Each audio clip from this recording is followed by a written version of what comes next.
যাদের মা নাই তারা জানে মা না থাকার কি জ্বালা, যাদের বাবা নাই তারা জানে বাবা না থাকার কি জ্বালা। এখন ঘরে ঝগড়া করেন, এখন ভাল লাগে না আব্বা আম্মারে, এখন আব্বা এই ভুল ধরে, আম্মা এইটা বলে, এখন অনেক অসহ্য লাগে।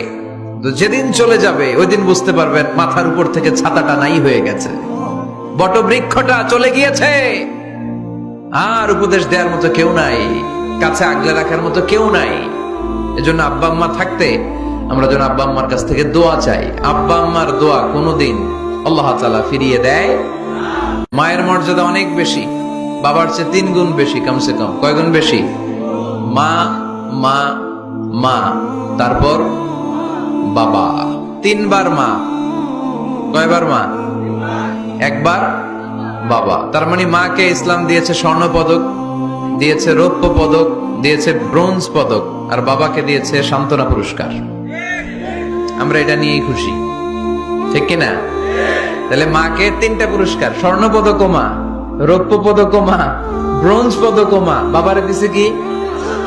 সান্ত্বনা পুরস্কার। এজন্য মায়ের মর্যাদা বেশি। লাউ কাতা'তা জিলদাক, চামড়া কেটে যদি মায়ের পায়ের জুতা বানিয়ে দাও।